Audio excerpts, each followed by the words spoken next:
I think we can start. Uh, I invited Francisco because Francisco introduces the creations of Deborah Pearson in Portugal, and I think he's the best person to talk about the work of Deborah. And it is also a pleasure to have your text that is so call it baby steps. um, each one of the writers had this little provocation to talk about the lockdown, what was the what they saw from their window and what was going on in the country. And to be honest, we are rehearsing now your text, and we are having a lot of fun and trying to discover things. Um, I think I can uh, uh, pass the word to Francisco Frazão. Thank you so much for accepting this invitation. Deborah was really happy. Me too. Me too. And it was a good sign to have you all here. Sure. Um, No, yeah, yeah. I think that that explains. I think it sets up the whole commission and the project. And I was wondering how Debbie, how you started writing. What was if you know the play, of course, it's been a year with lots of unpredictability and lots of precarity and you had a lot of changes in your life. So how did you manage to write? And that's just one. How did you even manage to write one? And then how did you go about this invitation and this commission from Ricardo? That's such a good question. It's been a really hard year for me in terms of being able to write full stop during the pandemic. It was a thing where before the baby was born, I had thought that I was going to get quite a lot of work done, as I think a lot of people who are about to give birth like try to cram everything into those last few months.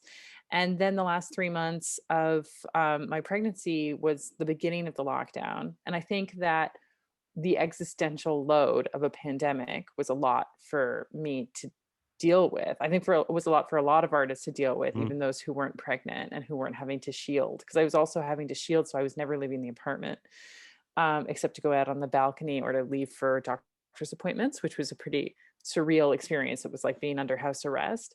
So I mostly just watched television and didn't write anything.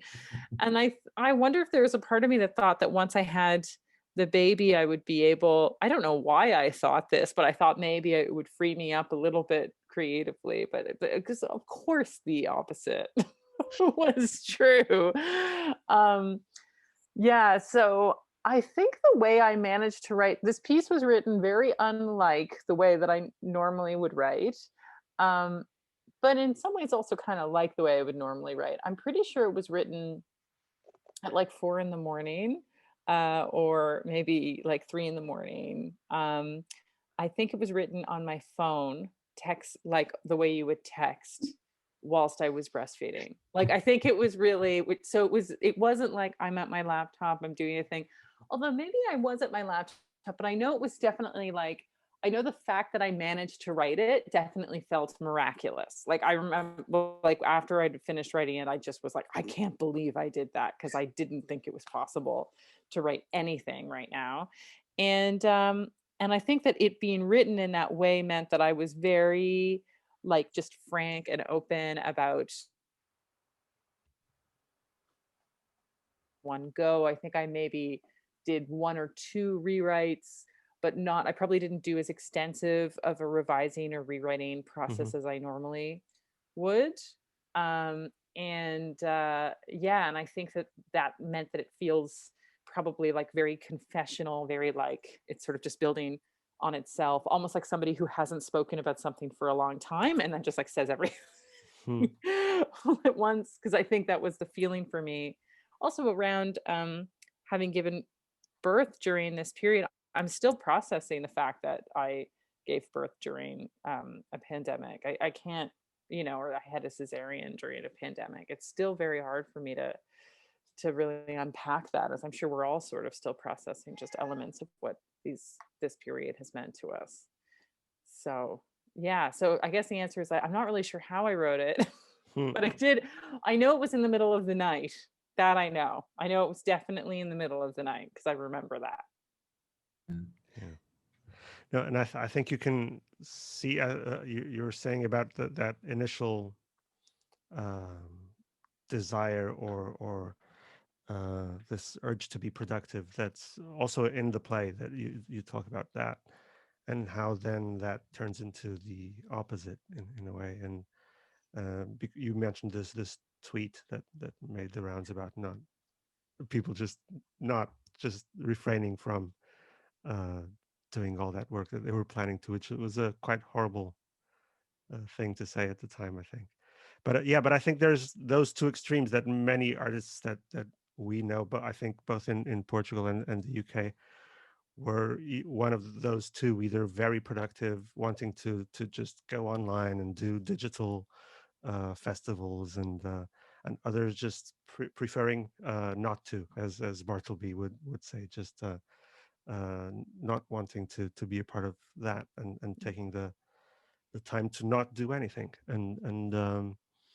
Like I remember reading a great Facebook post by Era Brand about that exact feeling of just not wanting to suddenly become a digital artist, and not being pushed into this idea that now we all have to adapt to Mm, this new um, realm of activity. It's like capitalism was saying, now you must do this, mm, um, yeah, and I think that's all in your play, in a way. I think very explicitly even, and but also then there's the autobiographical element of um, being pregnant and giving birth, and how maybe that just makes it even more acute or more. I don't know. I have the feeling, maybe Ricardo, you have this experience as well, because you have a young kid as well, of because the initial months of with a newborn are a kind of lockdown in itself. So you kind of have had a double lockdown, and you don't really talk about that in the play. It kind of ends with the giving birth, but I was wondering how the story goes on as well. Yeah, yeah, that's yeah. I have to say, Francisco, that actually my Maria Concha just she was born in January. So then 1 month we had the lockdown. So after that, so for me it was just a continuity of being at home and Yeah, trying to feed her and to exactly. get her sleep. And actually and I was saying to the team that is doing the show, it was really good to have that time at home just for us. It was an amazing time for us. Of course, it was hard to deal with the pandemic, but it was really good to stay in this little chilled. It was really amazing that. Um, uh, uh, but I have to say that I had to insist a lot with Deborah to try to write. yeah, it's true. Yeah, it was like yeah, we need your words and your thoughts, and and it was great because I think I also had to deal with this lack of time to do things, but it's another amazing world that is starting Yeah, like your baby steps. You just goes and goes again. Um, It's nice. I think I found that like having a child, it's nice to work with other people who also have children because there's that sort of understanding of like how completely insane it is to try to get things done, but how it's also like necessary, but it's also completely like there'll be one part of your head that's like, oh yeah, I definitely need, I need to be on this Zoom call at 7 p.m. And then there's another part that's like, but the baby, like, no, I can't do anything ever. I can't do anything ever. I don't know how. And I think that like all parents sort of like are negotiating that and figure, especially parents of young children, and we all sort of figure it out together. So it was helpful that you were like, that you pushed me to get it done, because there was a part of me that thought it was completely impossible, but it wasn't. It was possible. And there were actually some nice moments when the baby was small where I was able to get some writing done kind of miraculously with him in the room and stuff. But now he's very active, and that's definitely less possible than it was for that little glimmer. Yeah. But there was something that you'd asked, Francesca, that I was thinking about and I can't remember it now. I'm sorry, Mom. About being in a sort of a Oh double yeah. lockdown in itself, like it's Yeah, the double lockdown. Yeah, I was just thinking, yes, that I cannot picture what the pandemic would be like without having a small child. Do you know what I mean? Like without introducing like a child to the world. It's completely impossible for me. They feel so integrated and so sort yeah. of simultaneous. And it was of course there were some pros, like not pros, but there were some interesting elements to having a baby during this time. So for example, my husband and I just like had to be confident parents to a newborn, because there was no one there to sort of question what we were doing, like how we were parenting. There's no one there to be like, oh, maybe you should use this diaper cream, or maybe you should or maybe you shouldn't hold the baby like that, or maybe you should, because it was just there was no help whatsoever. So we just had to figure it out. And there are some kind of empowering things about that, I think, as a parent. It was also, but I think in our case, the UK just felt like, especially when he was quite little, it just throughout, actually, it's just felt like the government's been so irresponsible and crazy about how it's been handling all of this, that there's been only recently, like only in the last couple of months, have we really started to like let him go on swing sets or go to the playground or meet other babies. There was a really long period of time where we wouldn't even leave the apartment. I would have, I'd be alone with this small baby in a 1-bedroom apartment.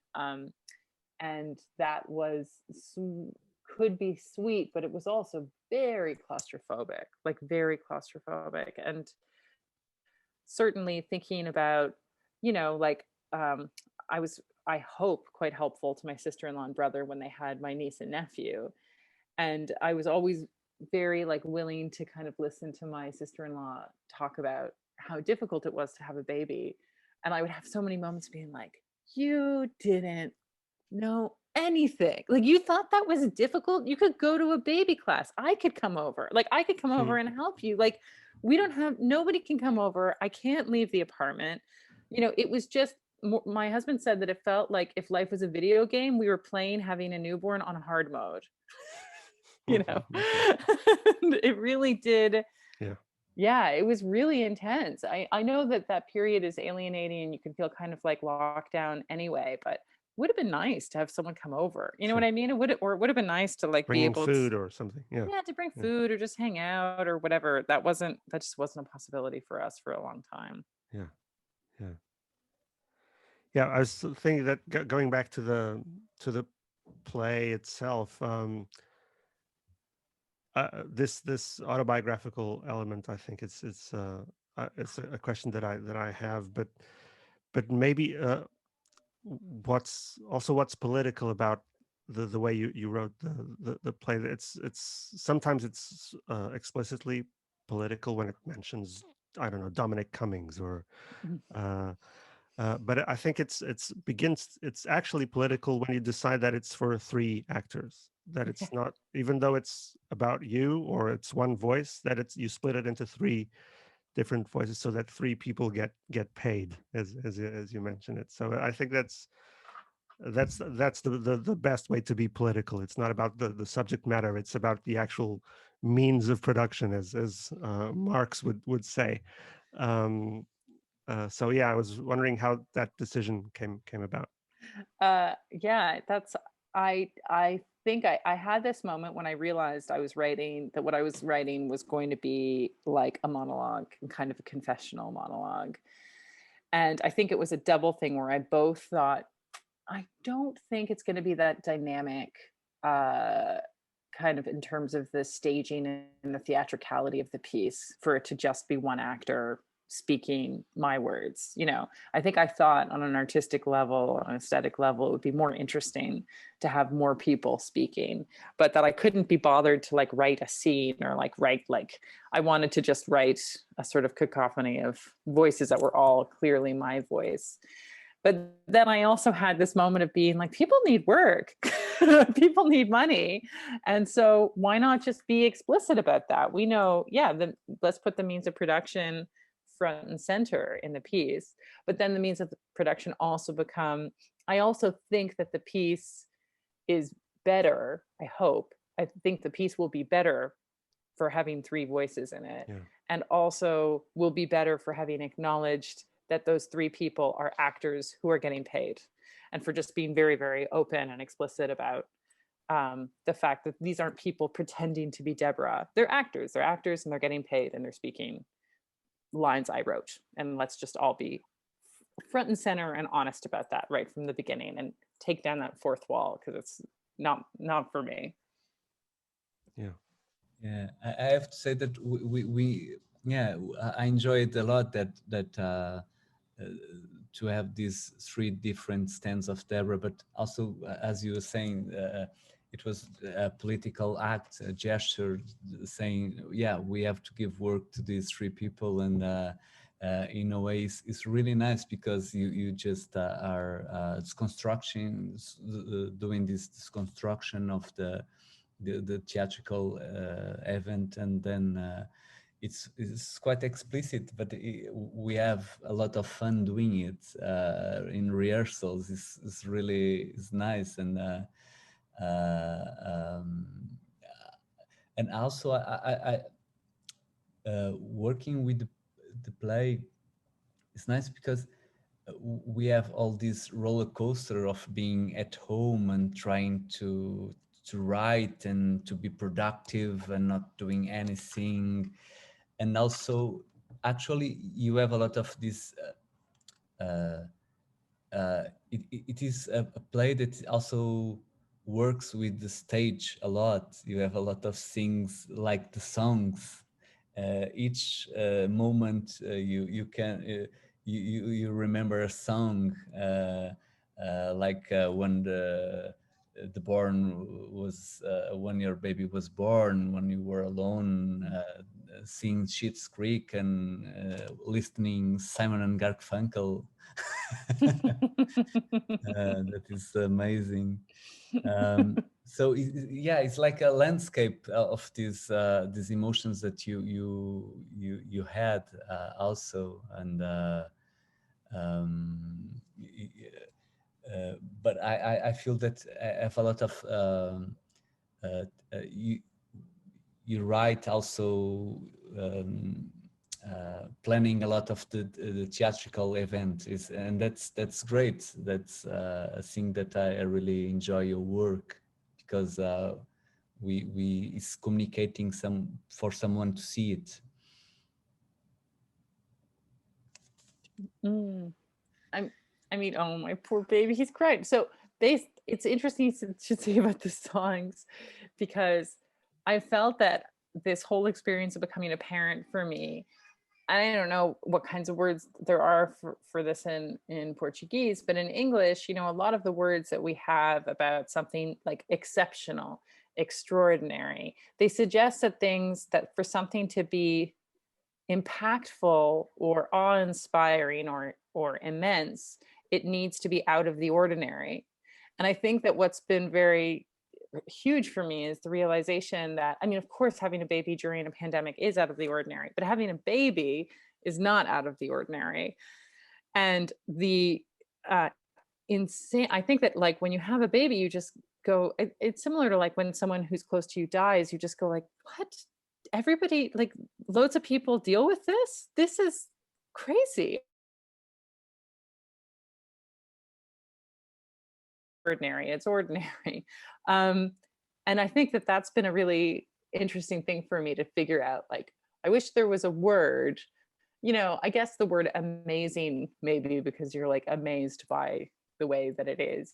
But I think the thing of being like something that is every day, like something that happens to people every day, that is quite routine, that happened to our parents, that happens to anyone who's a parent now, can be the most mind fucking mad thing, even if it happens to everyone. You know what? I don't know. I'm not sure if I'm expressing myself properly on it, but certainly I found myself frustrated with these words that are like, well, it's not extraordinary because it is ordinary, or it's not exceptional because actually a lot of this happens to a lot of people, but that doesn't mean it's not massive. You know, that doesn't mean it's not epic. Yeah, and I think you talk about that at the end of the piece when you write about beginnings and endings, and how maybe people who are watching or listening or reading, maybe they're not giving birth at that exact moment, but maybe there are some things beginning in their lives as well, as we don't know when the pandemic is ending. And so I think there's that kind of community that you point to at the end of shared beginnings and endings, or expecting something to end with in the case the pandemic.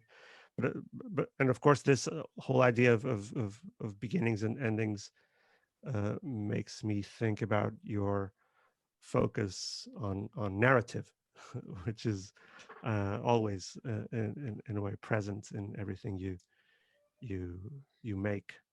So I was wondering if how conscious was that decision, and how the thinking about narrative has developed in this piece, and also in the past few months, or not few, yeah, quite. Yeah. Well, it's, yeah, I mean, I think that the most basic, you know, narrative at its most basic to me is just acknowledging that a piece of performance begins and ends, you know. And I think that there is definitely that point, especially if you're writing something in a sort of splurge, the way that I did with this, where you have to step back and go like, okay, what is the beginning, middle, and end of this thing I just made? And is that even possible, and what does that look like, and how do I work with that kind of preoccupation of the idea that a piece of performance should have a beginning, middle, and end? And I think I found, you know, a lot of people now have made a lot of art that takes place during the pandemic, that's like set during the pandemic, and there is this kind of problem, well, maybe it's a problem of just the fact that there's a central conflict, you know, at play in any one of those pieces, and that conflict is still not resolved, and we don't know how it will resolve. And that's an issue, you know. And I think that the only thing you can do really is acknowledge it, but it does make it difficult to make work about it while you're still inside of it, you know what I mean? Or to make work that engages with it while you're still inside of it. And that's certainly something I've noticed with a lot of the work that I've seen people make during this time, like digital work that comes online. And I'm writing a play actually for Malavadora right now that hopefully will be on next April, which is set in like the first 2 days of the lockdown. And it's and it was funny because when I wrote it, I actually wrote it in the first, I'd been writing it for a long time, and then the lockdown happened, and I realized I wanted to set it at the beginning of the lockdown. And then for the next couple of months, I thought, like, I can't even touch this. I can't believe that I did something like that. Like, I can't believe that I set something during the lockdown. That was such a crass thing to do. But now that enough time's gone by, I've realized, like, well, I think we're going to be setting things during the lockdown for a long time, because we're going to be trying to make sense. It's a period piece now. Yeah. It's a period piece now. Yeah. Exactly. Yeah, exactly. It's such an interesting question to figure out if television and film and theater, how it's going to deal with the pandemic once the pandemic is Yeah. over, if it will always have to acknowledge it or if it will never want to acknowledge it. And I think you can look to something like film and television and plays after the second that work came out right after the Second World War as an Yeah. interesting example, where there was some stuff where you think like, God, that was really not that long after the war for them to be talking about the war in that way. Mm. Or there were other pieces where it was like, it was as though it wasn't It as never though the happened. war hadn't happened, but it was as though everyone was very consciously ignoring it. You know, almost like the 1950s in America was just like everybody being like, la, la, la. Yeah. Do you find it depressing to imagine all these extras in TV shows wearing masks after it's no longer needed? Oh God, yeah. Although Yeah. also hopeful. I mean, wouldn't that be Yeah. great if it was just a costume piece? Sure. Yeah. That would be I don't nice. know. And they could take it off and like Yeah. all go to the snack table together. Great. Yeah. Yeah, I have to say that after the first lockdown, I was recording a TV show, and we wore masks rehearsing, and then we just take it off, and then one of the takes, I was with the masks and the actor without, and it was like, what? Oh no, what? You know, it was just crazy to take it and put it, and it's so You strange breached the to, space-time continuum. It's yeah. the editor. Yeah. But it's amazing as well that we're trying to kind of maintain this idea of like a world without masks in terms of like the documents we're making right now, you know, in terms of the Yeah. film and television that's being made. But we know that that world is not true, that that's an illusion. You know, it's Yeah. it's so interesting. Just makes me realize like, oh God, all those TV shows I've seen or films I've seen that were filmed during the pandemic, I guess that's what they were doing. They were probably wearing masks until it was like action and then they take it off. Yeah, it's amazing. Yeah. And I also, in a way, also inviting Deborah. It was, of course, I really enjoy and love your work. But I was one day with Maria Concha. She was sleeping with me in the living room, and I was listening to the future show that you did in Coventry. Coventry, Yeah, yeah. and I was, oh, I have to talk to Deborah because it was just, you know, with my little baby and imagining the future. It was like Nice. this connection, but also to have someone from that is living in Britain to have it now in a European project was also a statement for us for this commission. I really appreciated that, and I definitely felt, you know, I don't know if I don't think I really mentioned Brexit in the piece, but I think that Brexit is a, you know, she's very good. She found her light perfectly. She like, but yeah, I'm really glad that you heard that future show piece that we did with the young people from Coventry, because that was it was a nice project to get to work on before I gave birth. But it was also one of those projects where you don't know how much of an impact it's made or not made because you're not really, you know, because it's all digital, it's like all online, so who knows. But yeah, it was definitely nice to feel still part of a European group as a British artist, because I think there's a lot of anxiety for us about being, because we all, I don't know, 95% of the artists, 100% of the artists I know still consider themselves European. So it's very disheartening that now we're suddenly not technically not, you know. Yeah, that's one more lockdown, I think. Yeah. Yeah. Um, yeah, I think I was still thinking about the how this fits into your other writing and art making and wondering. I think maybe what changes when you like in this case, like you're writing a commission and you know that you won't be delivering those words, and what changes when you know it's for you.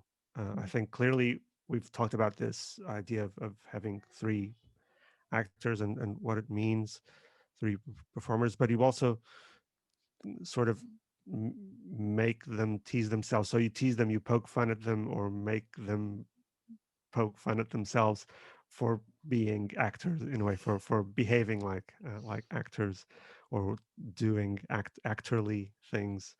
Yeah, I was wondering what changed in this instance, and but maybe more also in general, what changes in your mind when you're writing and you know it's for you, and when you know it's not for you, like when it's for Malavodora or uh, for this project.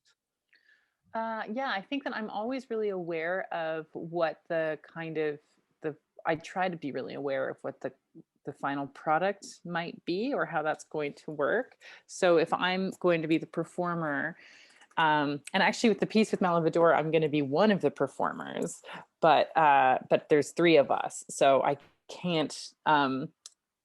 What I'll say is, if it's just me performing, I can be a little bit more like loosey goosey about how I write it, because I know that if I want to change it last minute, then I can, and I'm not going to be inconveniencing anyone really but myself.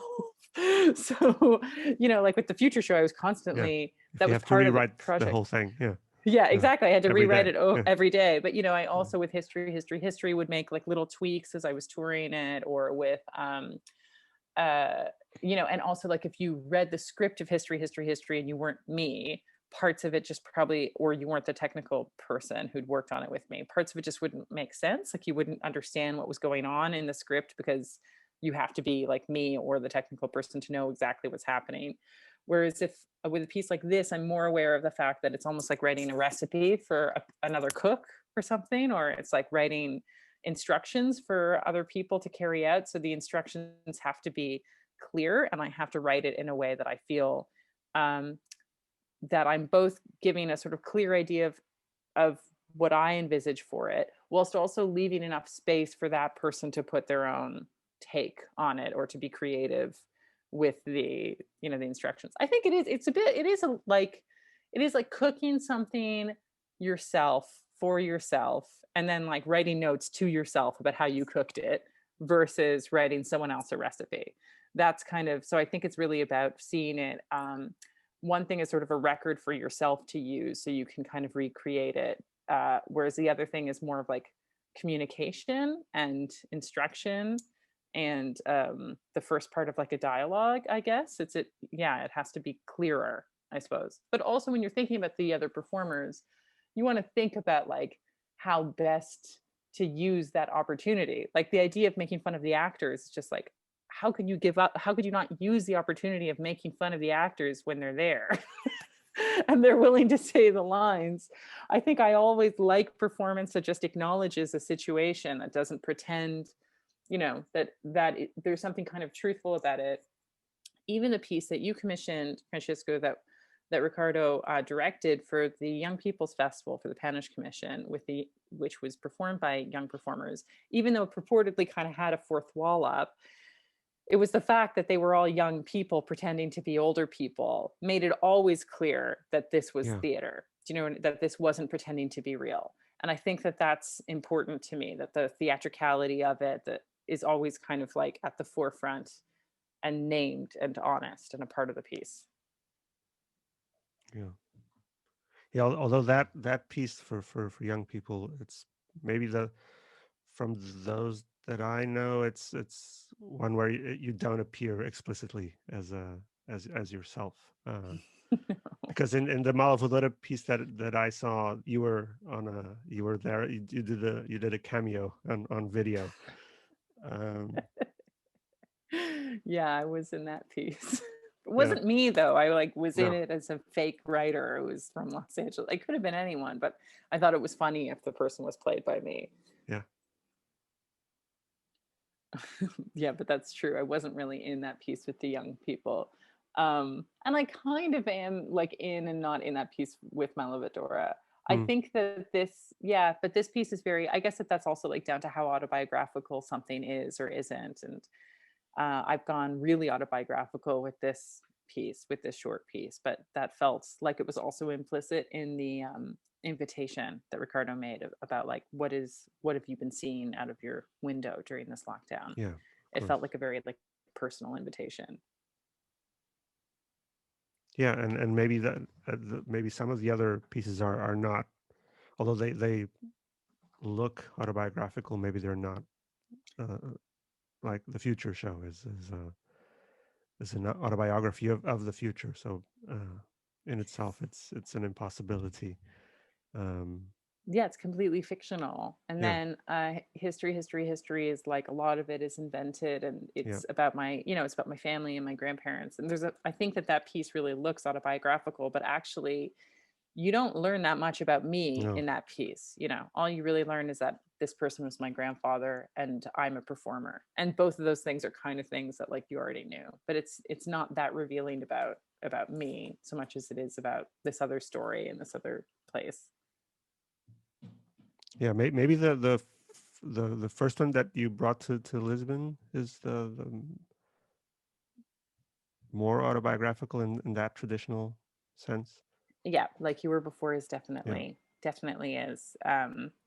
Yeah, and I think that because of that, I will always have a great soft spot for that show in yeah, my in my heart.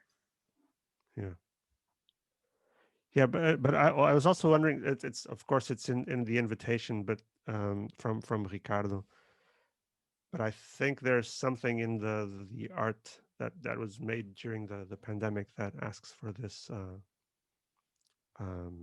element of trying to figure things out as as an individual.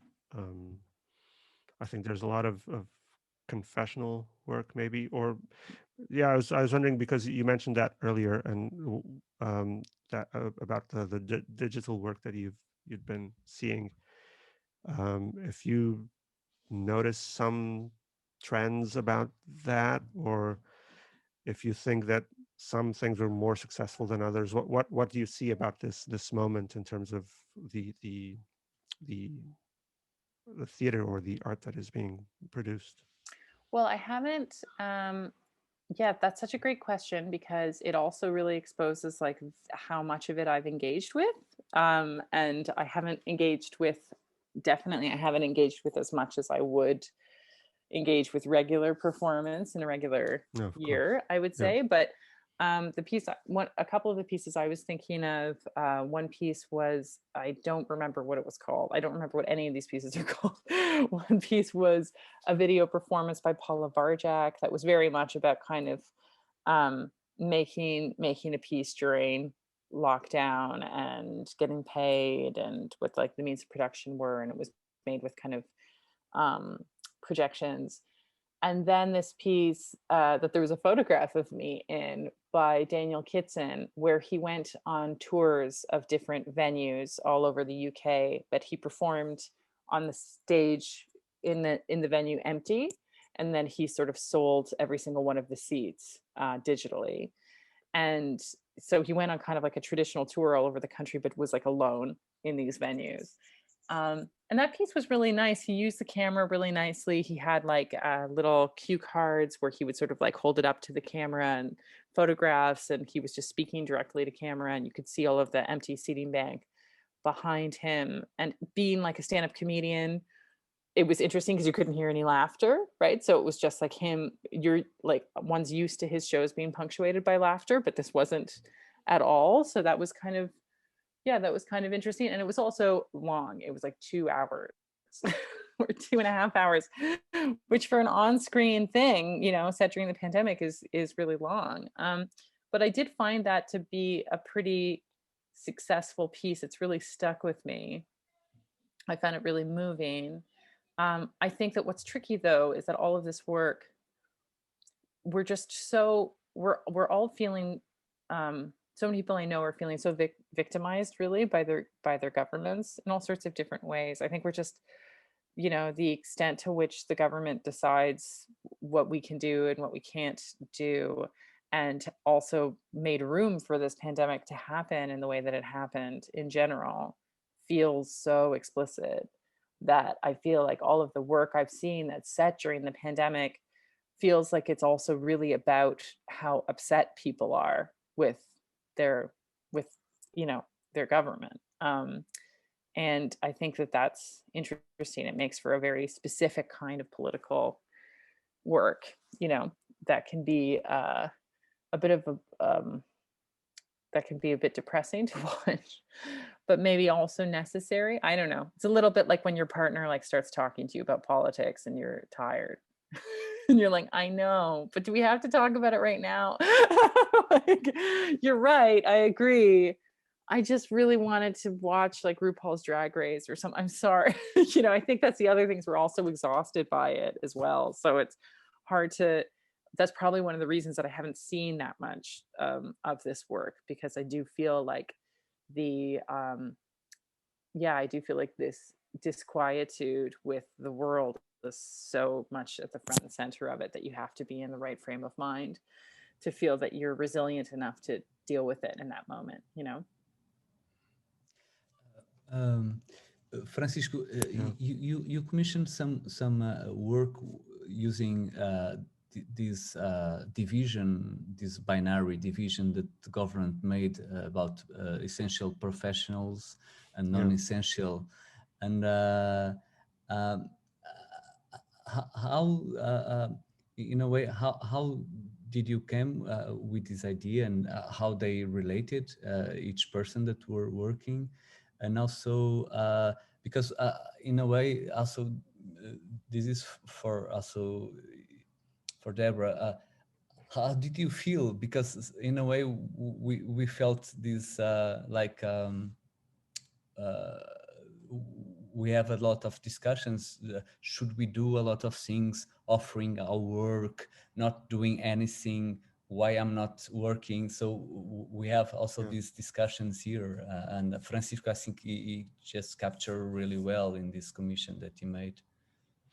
Yeah, I think it's part of what we were discussing earlier, that I think initially our major concern at the theater at TVA was to make sure that artists would get paid, that for the work that they were planning to do with us. And I think that was a concern of all the theaters I got in touch with, how to find the legal solution to make that possible. So we knew that, and it became more and more evident that artists are living very precarious lives, especially maybe in a country like Portugal, and there with no support, no way to make rent, or to and or so some people not having money to eat, to buy food. So I think that was, so our concern was to at least honor our agreements as much as possible, and I think we did the best we could in that regard. And then after that, we started thinking about what could we do, and with the theater closed, what kind of um, um, what kind of art could we help make, and it made also perfect sense that we would have to explore this digital dimension, because we are focused on our focus as being an experimental venue, or dedicated to experimentation in the performing arts. So we would have to uh, uh, do something with that, and in a way it would be just a continuation of what we were doing even before we opened the theater, because before we opened, we started online with the podcast and with videos, and so in a way it was just business as usual. And also what you were saying, that we were just, it was a way to pay people, and to just an excuse to give people money, and even if not a fortune, but just yeah. And I think we did a couple of international projects. We co-produced a piece with Forest Fringe. As you know, the that Tim Etchells directed, with Jim Fletcher performing a text by Chris Thorpe based on the ramblings of Donald Trump about the pandemic, which is quite something. You can still find, I think, maybe not our version, but at least the version that the initial version that they made for the Enter program, by the Onassis Foundation in New York. It's called the King of Ventilators. We are the King of Ventilators, which is quite something. And then we also recreated this Dutch piece that was initially a stage show, but we made a Zoom version of that with an international cast. It's called the script "Make Yourself at Home," and that was fun.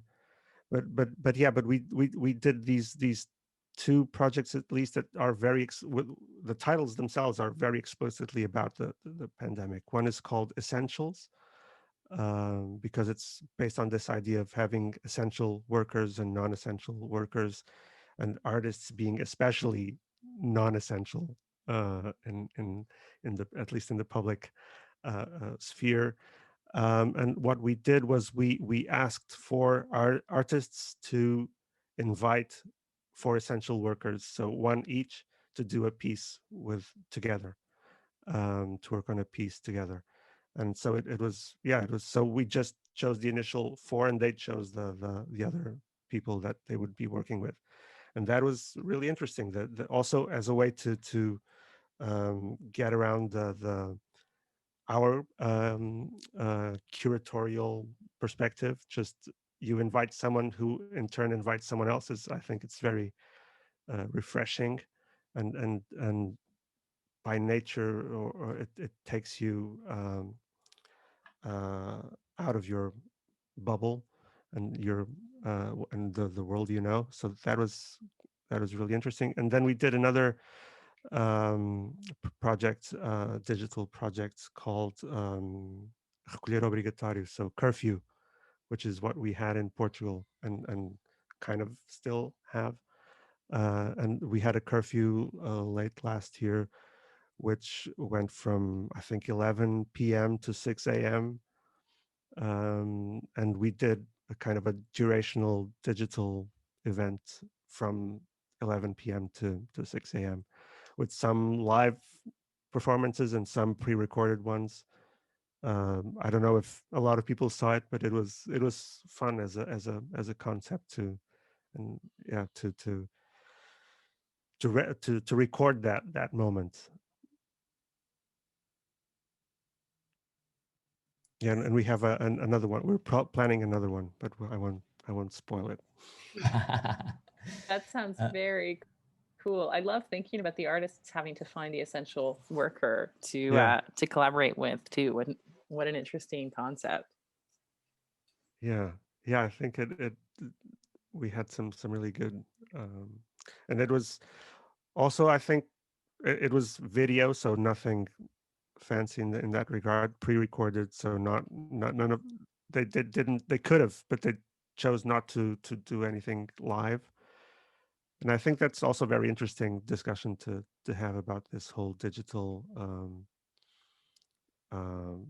art making going on.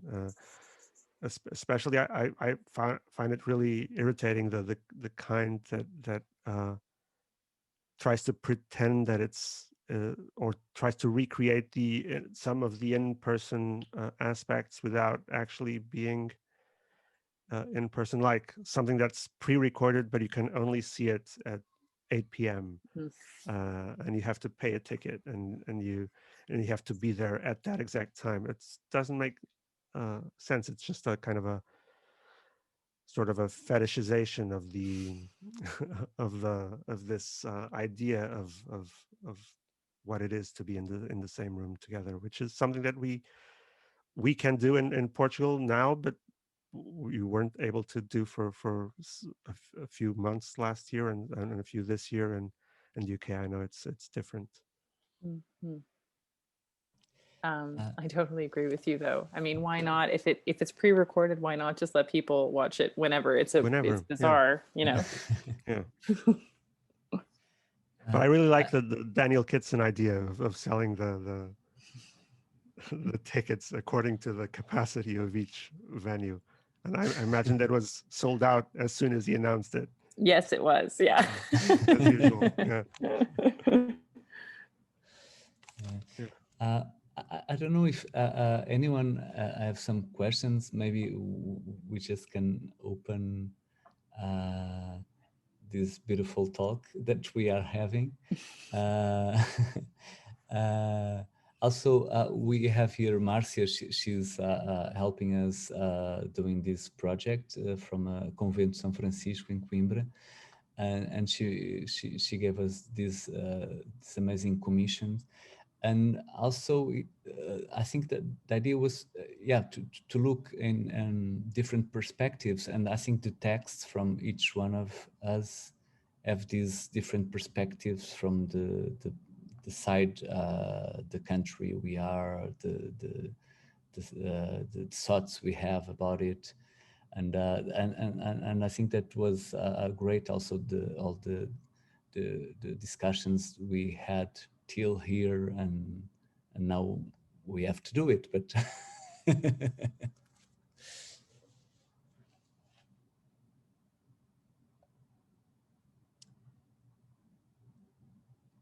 I don't know if anyone wants to ask something to Deborah or Francisco.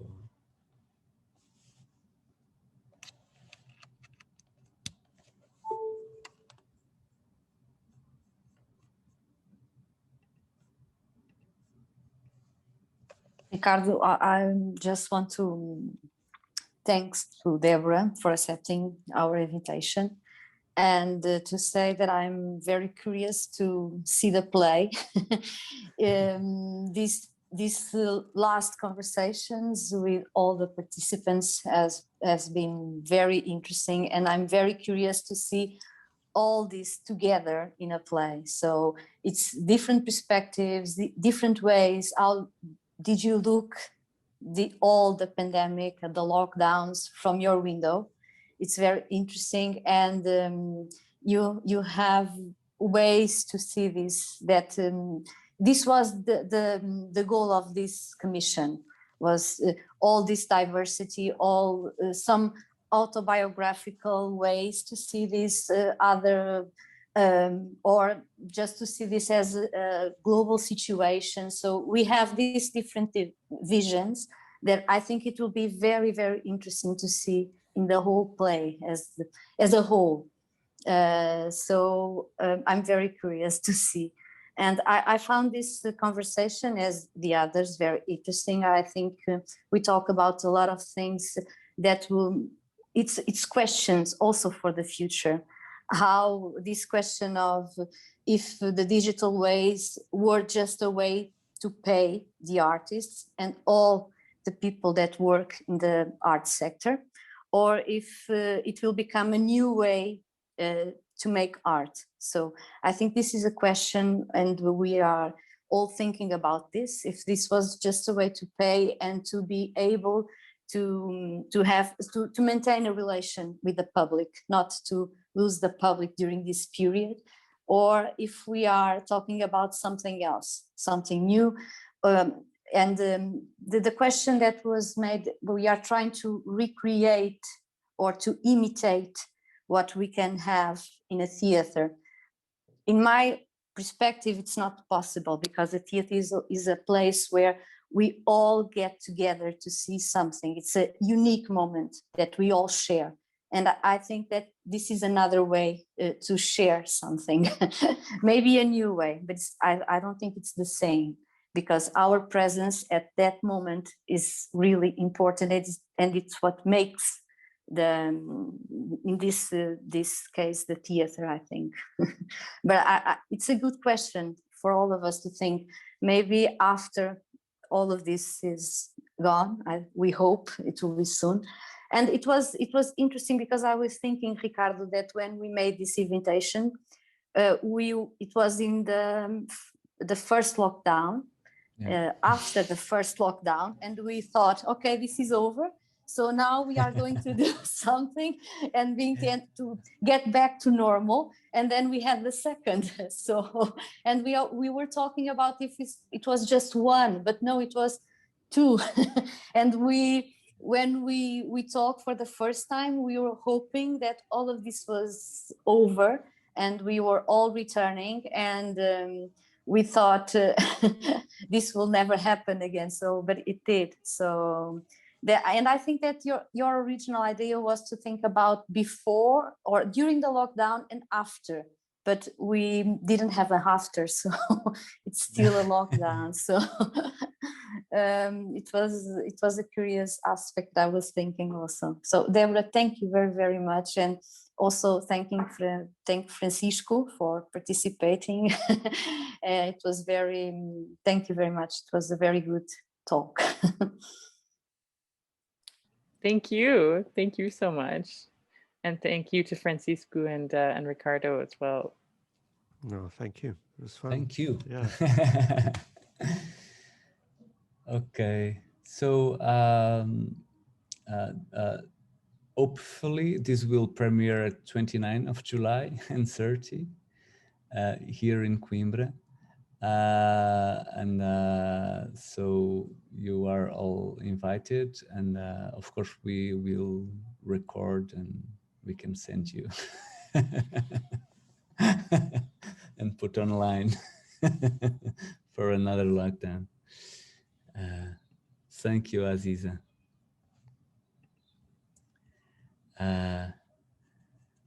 So, okay, thank you so much for your presence. It was great, Elizabeth, Cupertino, and Thank you. Thank you for the invitation.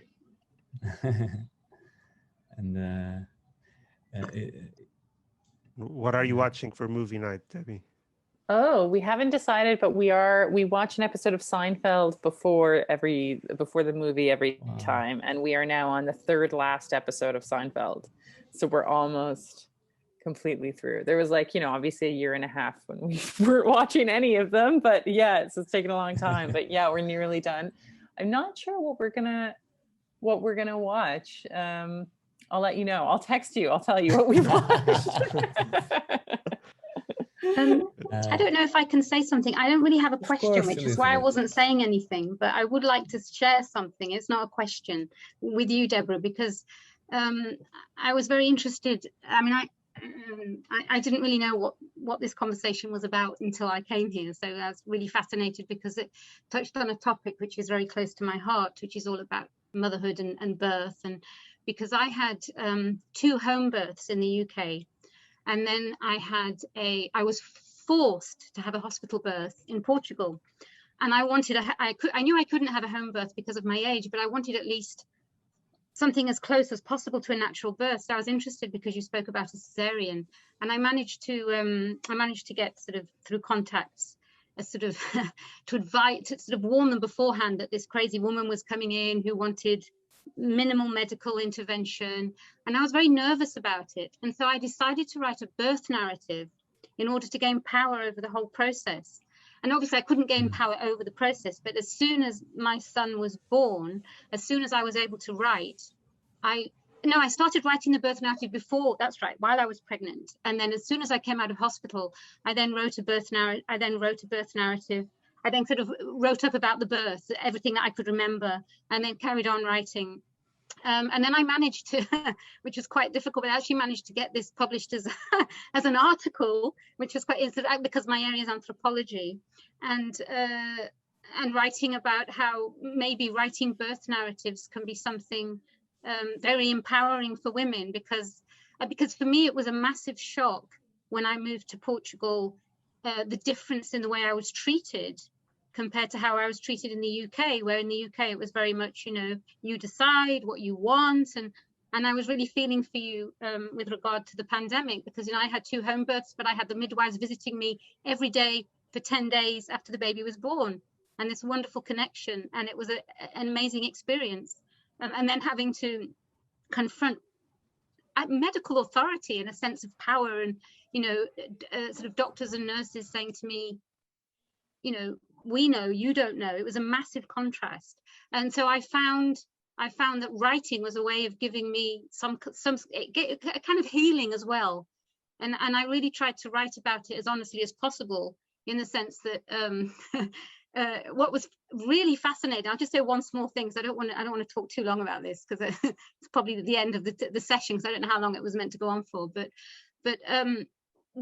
what was really shocking to me was that, you know, this was my third child, and on the day he was born at 8 o'clock in the morning, and at the end of the day, at about 7 in the evening, a friend came to visit, and I said to her, I haven't changed his nappy. Do you think I should change his nappy? So this baby, he'd had the same nappy all day, and this was my third child. And I only realized, after reflecting upon this much more, what this meant, how disempowered I had been by hospital, that I had lost my own awareness. And I remember asking the cleaning woman, who were the only people I felt some kind of proximity with, should I be changing the baby's nappy? And she said, oh yes, I'll ask the nurse. And when I managed to get, you know, later when I was writing the birth narrative, I just realized how ridiculous all of this was, and how I had actually, you know, I just lost it all. It's fascinating. So when I heard you speak about yeah, it just kind of resonated with me because of that experience. Oh, I mean, there's so much to be said there. I know. Well, I know. I'm aware of that. And of course, you know, I did you know, the whole system around birth was completely changed in the UK by the pandemic. Right. So it was, because I had also kind of looked into a home birth, and was told that I couldn't have one because it was because even though my hospital is only a mile away from my house, I wasn't in the right council, which was just it was just all a little crazy. And then the baby, as a lot of boys are, was over 2 weeks overdue. So there started being a lot of pressure for me to get an induction, and I didn't want to do an induction. And then in the end, I'd actually wanted to go completely natural birth route, but exactly 2 weeks to the day that he was due, I just said, you know what, I was just so tired of it all that I was just like, just give me a chill cesarean. That was my I was like, I'd rather have a cesarean that I at least feel that I have a modicum of control over, in the sense that it's not like I've been through all of this induction and you know, through hours and hours of all of these drugs, and now, because 30% of women who are induced end up having a cesarean anyway, and an emergency cesarean can be very traumatizing. So I just thought, I just do a cesarean while I'm not traumatized and get the baby out. But I know what you mean. It can feel very disempowering. And I found that the kinds of arguments I had to have with doctors was very, very stressful. It was very, very, very stressful, especially during a pandemic. And then also my husband could only be there for an hour after the baby was born, and then had to leave because you had to be on your own because of just things that aren't natural to have happen. Of course, your partner shouldn't have to leave right after you've given birth, you know? But yeah, I think that writing this piece was in a way kind of healing. I think that it was because I hadn't written my birth narrative. I'd written a birth plan before giving birth, but I hadn't written the narrative of giving birth, that actually I was able, you know, in the middle of the night to write this piece in a way all in one go, because there was so much to say, you know, and there was so much to relive in some sense. So yeah, thank you for sharing that. And I think more women should talk about their experience of giving birth. And I think especially this thing of how there's I feel like in the UK, you sort of have often with the NHS 2 extremes, which is either like, we don't pay any attention to you, or you're going into surgery right now. You know what I mean? It's like there's no kind of middle ground. And I really felt that. It was like, you know, I felt that was, and also I had no midwife support whatsoever because of Well, I mean, they were following on Francisco's idea where he said they called in, what did you say? Non-essential workers to work with. I think the interesting thing about the birth narrative is actually to get doctors and nurses to write birth narratives as well about the babies they deliver, and not just the mothers. But of course it's difficult. That was a project I would like to have done, but I've never managed to. But I think that would be interesting as well. I'm sorry, I think I interrupted you. I didn't mean to. No, yeah, but you're right. It's good for them to take stock and think about it as well. But yeah, I think it's but yeah, there was very little. I had one visit at home with a midwife, and that was only because I cried when they told me that I had to go 3 miles away after a cesarean. And then I had maybe one other midwife visit, but it was very, very little support. It was this, and actually my experience was like good compared with other women I know who gave birth around the same time. It's been a very traumatizing time for women to give birth, that's for sure. Okay, thank you. So thank you so much, Francisco, Deborah, and all of you. And hopefully we will see soon. I hope. Thank you so much for this little was really amazing. No, yeah, I think it was important. This was really ending good. was really, yeah. Yeah.